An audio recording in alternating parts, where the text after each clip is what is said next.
Dans l'assemblée des saints, assoiffé je me tiens, que ton onction descende sur moi. Conscient que mon destin est dans le creux de ta main, que ton onction descende sur moi. Je suis disposé, assoiffé, que ton onction descende sur moi. Je suis disposé, assoiffé, que ton onction descende sur moi.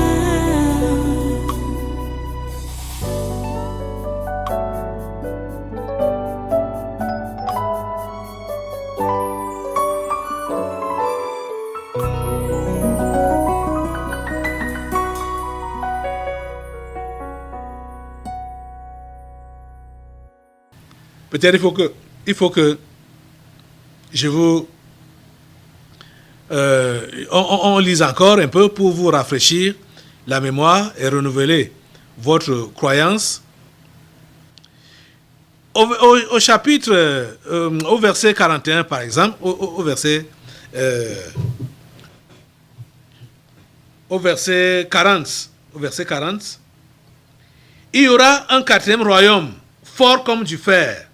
De même que le fer brise et rompt tout, il brisera et rompra tout. Comme le fer qui met tout en pièces. Et comme tu as vu, les pieds et les orteils, en partie d'argile, de potier et en partie de fer, ce royaume sera divisé. Mais il y aura en lui quelque chose de fort, de la force du fer.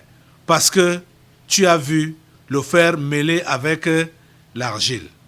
Et comme les doigts des pieds étaient en partie de fer et en partie d'argile, ce royaume sera en partie fort et en partie fragile. Tu as vu le fer mêlé avec l'argile, parce qu'ils se mêleront par des alliances humaines, mais ils ne seront point unis l'un à l'autre, de même que le fer ne s'allie point avec l'argile. Dans le temps de ces rois, le Dieu des cieux suscitera un royaume qui ne sera jamais détruit et qui ne passera point sous la domination d'un autre peuple. Il brisera et anéantira tous ces royaumes-là et lui-même subsistera éternellement. Et vous savez que ce royaume s'est constitué en 1945 par la création de l'ONU et est dirigé maintenant par les 5 membres de sécurité de l'ONU. Je vous dis, ce que Dieu a déclaré là, ce que Dieu a dit, c'est ça qui s'accomplit. La pierre qui est Jésus va remplir la terre. Son règne ne connaîtra pas la fin, de fin. C'est ça qui est dit là.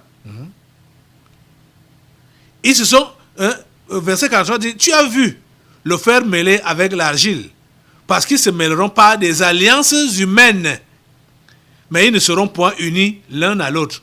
Et vous savez que ces derniers temps, depuis surtout quand ils ont lancé le mensonge de pandémie là, ils n'ont cessé d'interpeller à l'unité, à la cohésion,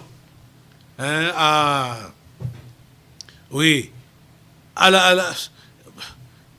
oui, il faut être ensemble, il faut s'entendre, il faut... donc, ils font tout pour marcher ensemble, pour être unis. L'unité, l'union, l'unité, solidarité. Mais la Bible a dit qu'ils ne seront point solidaires, ils ne seront point unis. Parce que c'est le fer mélangé avec l'argile. Le fer mélangé avec l'argile. Ils ne peuvent pas s'allier. Tout ce qui se passe là, c'est un feu de paille. Le Seigneur va accomplir sa parole. La parole de Dieu ne peut pas manquer de s'accomplir. Parce que la foi de Dieu demande que tout ce que Dieu dit se réalise. Voilà sa foi. Voilà la leçon que Jésus voulait donner. Et vous voyez là où ça nous amène. à croire à toutes les déclarations de Dieu. C'était une affaire anodine, hein? Un figuier qui n'a pas donné de figues à Jésus. Jésus le maudit, puis le figuier sèche. Mais il y a des leçons fortes à recevoir de cette histoire. Des leçons fortes. Je vous le dis en vérité, je repars dans Marc chapitre 11, là, verset 23. Je vous le dis en vérité, si quelqu'un dit à cette montagne, ôte-toi de là et jette-toi dans la mer, et s'il ne doute pas en son corps, mais croit que ce qu'il dit arrive, il le verra s'accomplir. Verset 24, c'est pourquoi je vous dis, tout ce que vous demanderez en priant, croyez que vous l'avez reçu et vous le verrez s'accomplir. Donc, et pour nous autres, les humains alors, il ne suffit pas seulement d'avoir la foi, il ne suffit pas seulement de savoir prier, mais voici la leçon à retenir. Quand tu es donc appelé à prier, verset 25, et lorsque vous êtes debout, faisant votre prière, si vous avez quelque chose contre quelqu'un, pardonnez, afin que votre prière, afin que votre Père qui est dans les cieux vous pardonne aussi vos offenses. Vous êtes debout en train de prier. Vous vous souvenez que vous avez quelque chose contre quelqu'un. Donc, vous avez quelque chose contre quelqu'un. Quelqu'un vous a offensé. Parce que ici, là, quand on vous dit de pardonner, ça veut dire que c'est vous qui avez été offensé. Vous êtes en train de prier, vous êtes debout en train de prier. La personne n'est pas venue vous dire « pardonne-moi ». Mais toi, tu te rappelles que voilà, tel m'a offensé. Directement, tu dois pardonner à cette personne. Pendant que tu fais ta prière. Tu dois pardonner à cette personne. Pour que tu sois pardonné. Parce que si tu ne pardonnes pas, ça veut dire que tu es un pécheur. Et comme Dieu n'exauce pas les pécheurs, ta prière ne va pas monter. Ta prière ne sera pas exaucée. Tu dois pardonner. Vous voyez, on comprend que ce ne sont que ceux-là qui pardonnent, qui sont réellement les imitateurs de Dieu, les amis de Dieu, les enfants de Dieu. Sans le pardon, s'il n'y a pas de pardon, il n'y a pas d'amour. C'est l'amour qui permet à ce que l'on puisse pardonner. Soyez les imitateurs de Dieu. Soyez bons les uns envers les autres. Sachez pardonner. Sachez pardonner. Il n'y a pas cette offense-là qu'on a fait contre vous qui est au-delà de votre capacité de pardonner. Puisque vous devez faire comme Dieu, vous devez faire comme Dieu parce que vous êtes ses enfants. Donc vous devez faire comme lui. Vous devez l'imiter. Vous comprenez? Vous devez l'imiter. Vous êtes dans l'obligation. Vous voyez que vous-même, vous regardez vers Dieu. Vous voulez qu'il vous regarde. Vous voulez qu'il vous bénisse. Vous voulez qu'il vous ouvre les portes, les voies. Hein? Vous voulez qu'il vous donne les grâces. Mais vous ne pouvez pas obtenir quelque chose de lui si vous ne l'honorez pas. Si vous avez donc un péché dans votre vie, et le plus grave péché qu'on voit ici, là, c'est le manque de pardon. La rancune. Si vous ne pardonnez pas, votre Père ne pourra pas vous pardonner. Vous êtes même là, devant Dieu. Vous demandez pardon par rapport au vol que vous avez fait, par rapport à la fornication, par rapport au mensonge. Vous demandez pardon, hein? Mais vous ne pouvez pas recevoir ce pardon si vous ne pardonnez pas à celui-là qui vous a injurié ou celui qui vous a traité malhonnêtement ou celui qui vous a offensé. Si vous ne lui pardonnez pas, peut-être il n'a pas fait, il n'a pas péché contre vous du moins faire ce que vous avez fait contre Dieu ou contre quelqu'un d'autre. Mais vous devez lui pardonner pour que le pardon que vous demandez à Dieu là, vous puissiez aussi le recevoir. Parce que si vous ne pardonnez pas, vous ne serez pas pardonné. Rappelez-vous la prière de Jésus. La prière que Jésus nous a enseignée, ce n'est pas la prière de Jésus. La prière qui nous enseigne, pardonne-nous nos offenses, comme nous pardonnons aussi à ceux qui nous ont offensés. Comme nous pardonnons. Tu nous pardonnes comme nous pardonnons à ceux qui nous ont offensés. Donc quand tu demandes pardon à Dieu pour tes propres péchés, tant que tu n'as pas pardonné à ceux qui ont péché contre toi, tu ne pourras pas recevoir le pardon. Et comme tu n'es pas pardonné, tu ne peux pas être, ça veut dire que tu es un pécheur. Tu ne peux pas donc être exaucé. Donc ce n'est pas seulement le fait de prier qui compte. Ce n'est pas le fait de dire qu'on a la foi, de croire, qui compte. Il faut avoir un cœur de pardon. Il faut avoir un cœur de pardon pour que ta prière monte et que ta foi soit authentique.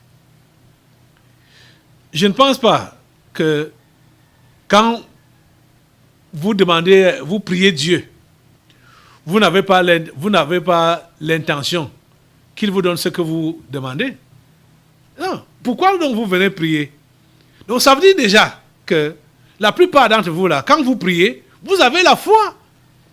Parce que déjà même, le fait de s'approcher de Dieu pour lui soumettre vos problèmes, ça veut dire que vous savez que de là vont sortir les solutions à vos problèmes. Ça dit de lui, ça dit de Dieu.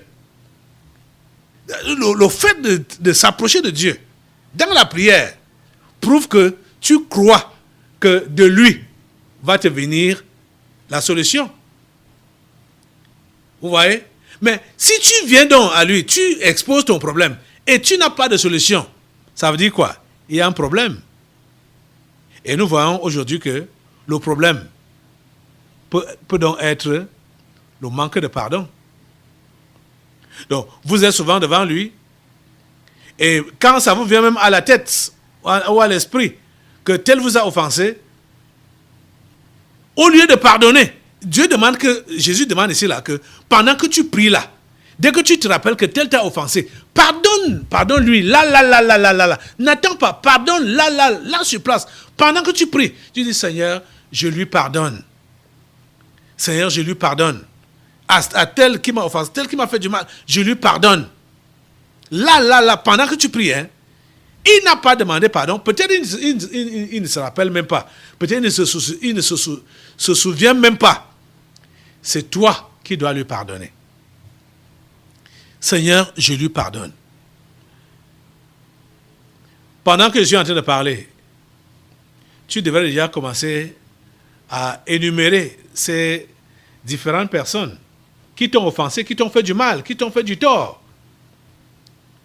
Peut-être les conséquences de ce tort-là, tu continues à subir ces offenses maintenant, ces conséquences maintenant.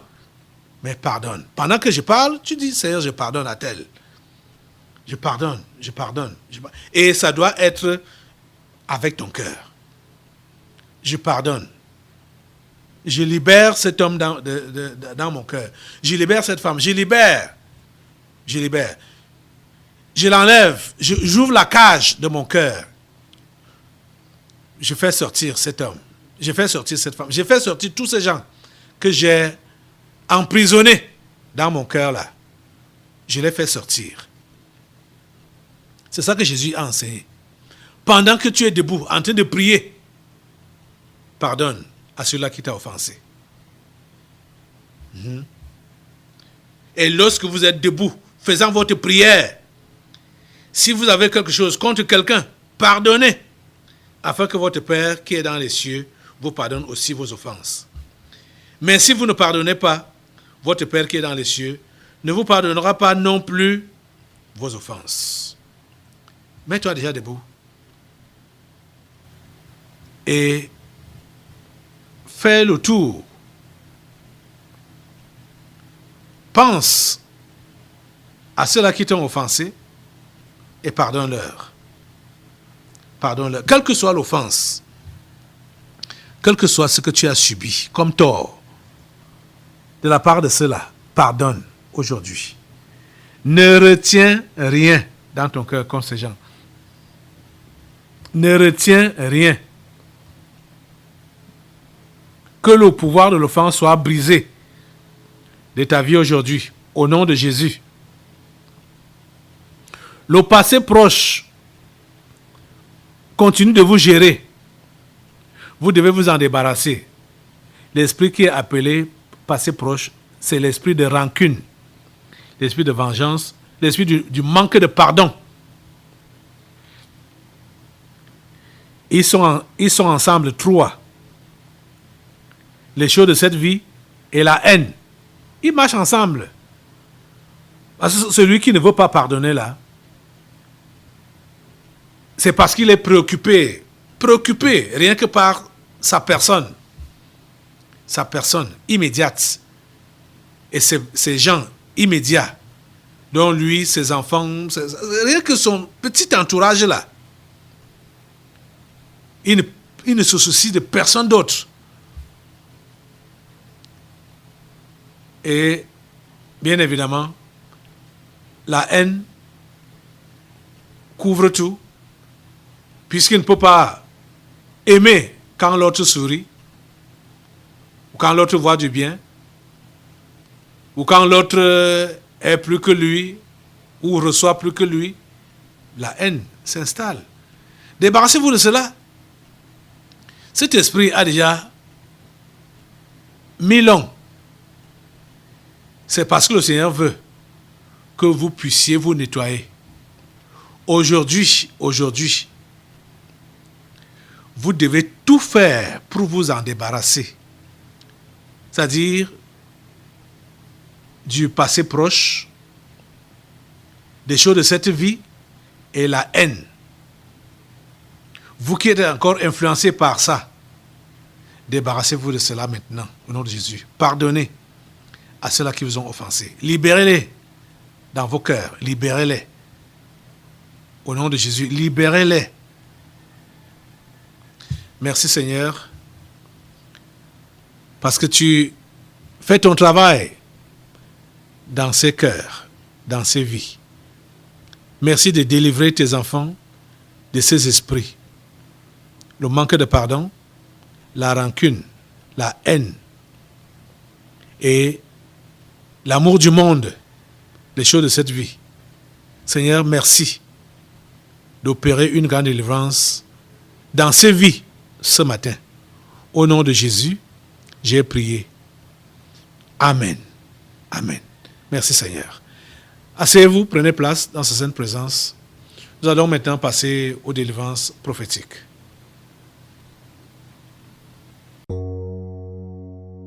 Dans l'assemblée des saints, assoiffé je me tiens, que ton onction descende sur moi.